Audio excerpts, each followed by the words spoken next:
This is Steve and John from Midlands Metalheads Radio. Steve, aka Progmeister UK, and today we're speaking with Clive Nolan and Peter G from Pendragon. How you doing, guys? Hi, not too bad. good to see you. Excellent. Obviously looking forward to your set a little bit later. Thank you. You're playing your headlining tonight, I gather? We are, yes. Yeah. About 9:40, I think. Yeah. Now, I know very recently that you've celebrated 40 years. So is it going to be a bit of a retrospective set?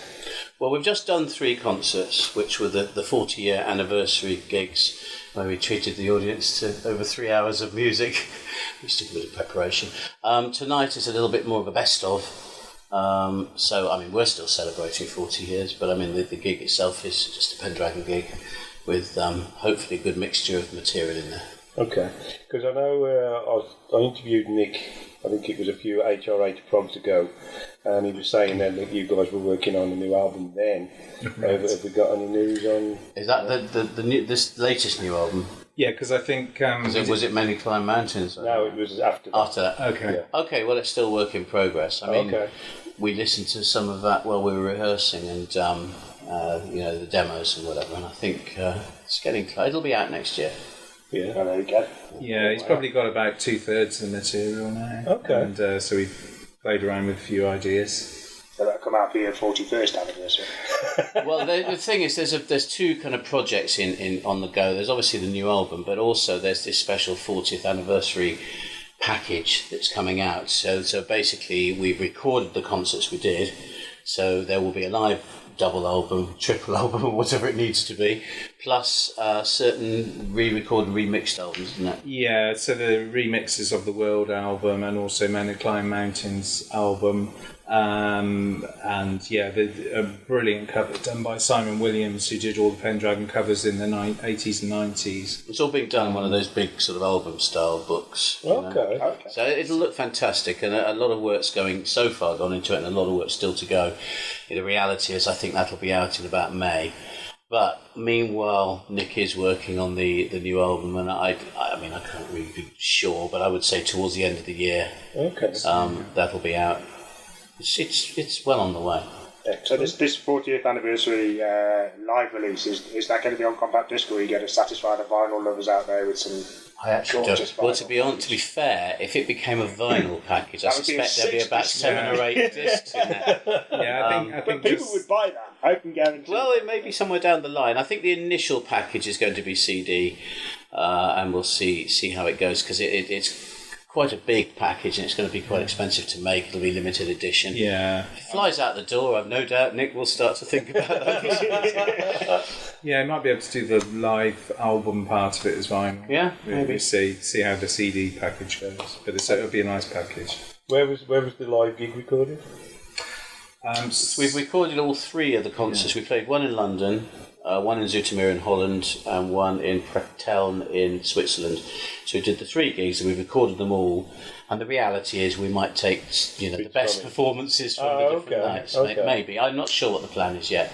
But it was a 3.5 hour set done in 2 sets, and it contained songs from every release we've ever done. So it really was a cross section. That must have took some rehearsal. You have no idea. I've got to say, it was a pretty harsh set of rehearsals. That was, Yeah, because you've got a huge following in Europe, and in Poland in particular, I believe.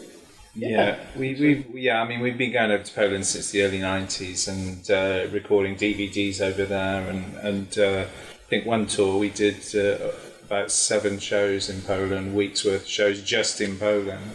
We've always had a good reaction there, and Holland's good for us, bits of France and Germany, so... Have you ever done Japan?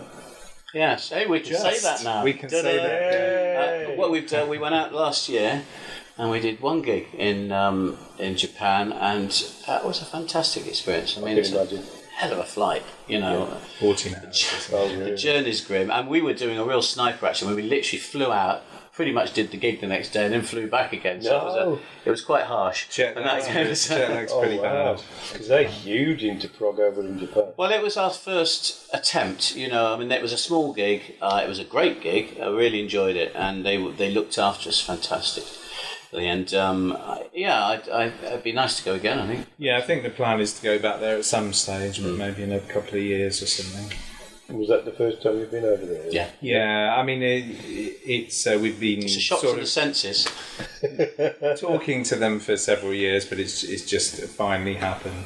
Got that kind of Blade Runner feel to it, you know. When you're walking through the streets and you look and it's 3 o'clock in the morning, nothing's closed, and you've got these massive billboards, video style billboards with the sort of women with the coat leaning down. Literally, like I say, I'm serious. Wow. It's got that Neon sort of and smoke. and the smell of all the kind of wonderful cooking that they've got there, the food and everything. It's just amazing.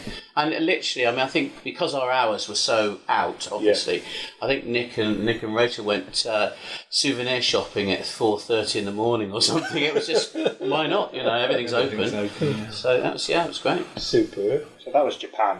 We went to a we were kind of wandering around the streets and we saw these. They've got these kind of places. They're cafes, but they specialise in particular animals. So we went to a cat cafe where basically what you do is you hang out with just loads and loads of cats, and you pay your money and you get a drink. But to be honest, that's a kind of token part of the experience. And then you just got all these cats running around on sort of like these branches and things that they've set up in this room. Oh, wow. And you hang out. You know, the idea is to calm you down in your lunch hour, I think. I think they had an owl one as well, but we went to the cat one. Oh, wow. That's great. That's different. That's different, an owl isn't it? cafe. I thought you wouldn't get much activity there. They'd all be asleep, wouldn't they? They'd just be standing on a branch. I think it'd be quite unsettling. I'm in for the experience just being stared at by owls. Could be quite paranoid, wouldn't you? Possibly so. Well, maybe that was the intention of that particular cafe. So Japan's been done. Is there anywhere that you feel is left? I mean, 40-year career, you go really extensively. Is there somewhere that you really haven't and would like to? We've never been to Australia or New Zealand yet, and obviously Africa. I was going to say, we haven't done any of sort of African. So those are the two continents really, apart from Arctic and Antarctica. That might be a bit cold. Yeah, about South America. That's for the completists. Yeah. I like the cold. We've been to South America a couple of times, but not for a long time, Clive, have we? It's No. 90s, wasn't it? No. Well, I think there's... I hear rumours that we may well be going back next year, but Because again, huge prog fans in South America. Yeah, very keen. Yeah. We had great reactions in Argentina, particularly Chile and Brazil, when we went there before. So it's fantastic countries, fantastic people, really passionate. They've got that Latin kind of spirit, so they're really into their music. I think Brazil's the only country where I've seen people dancing to prog rock. Oh, wow. Here's a 7 section, no problem. Oh no, that's going to be an achievement. I must admit, you know, the UK prog fans tend to be a bit on the serious side. I think they're more listeners, aren't they? Yeah. You try playing America. Americans are like They're that pretty as well. serious about their prog, and what they think of as prog is a little bit different to what the British style of prog is as well. Really, I think. But let's not get involved in that debate. There seems to be a growing number of prog bands coming out of America at the moment. You know, you've got bands like Glasshammer and... but they've been around for 20 odd years. Yeah, but there's a lot of new prog bands coming out as well, isn't How new are they really, though? Well, true. Rehashed versions of... Well, no, a lot of these bands have been around for a long time, and it just takes a long time for them to kind of creep into the consciousness, as it were. But I know, let's be honest, there's an awful lot of prog bands coming out of the UK still. Absolutely. Do you find, obviously, on your travels that it's getting more accepted? Because obviously it was sort of under the counter type thing at one time, almost akin to porn. Yes, it was in the 80s. Everyone was busy denying. No, we're not a prog band at all. We're more of a pop rock. Or art rock. Absolutely. It was a total denial in the 80s, and then gradually people started putting their heads above the parapet again in the 90s. And I mean, the thing about it is, it's a cult following thing anyway, and in fact most styles of music are. It's a bit of a fallacy to think that sort of style of music can be big on the scale that we imagine, because most people in the world aren't really music lovers in the first place. It's controversial, but it's true. And the fact is, most people associate music with a particular part of their life. It's a part of the tapestry of what they do. To actually take the trouble to listen to music in that slightly more I don't want to use the word analytical because it sounds wrong, but in a slightly more concentrated way is not what most people want to do. I'm not criticising people. Yeah. I'm just saying, so it's a bit of a fallacy when you have that cake that is the human race. Yeah. There's only a very small sliver of it, which is really the music market for people like us anyway. Yeah. So although it might be considered a bit of an underground or occult thing, I think it's actually doing pretty well. Yeah. Well, it's the same as folk, isn't it? And jazz, and, they're all niche genres. But the good thing about prog fans is that they're loyal and they grow up with the music and then they stick with it, and that's true for a lot of people who follow Pendragon. They sort of grown up with the music and kept with too it. old to run away. Or too old to leave. Come back. I'd never thought of prog as a dirty word, I have to say, but it has got that sort of feel to it. Well, you're lucky. I mean, we've sort of been through that period where we were kind of hunted like lepers. Really, it's not you couldn't get arrested if you were witch hunters.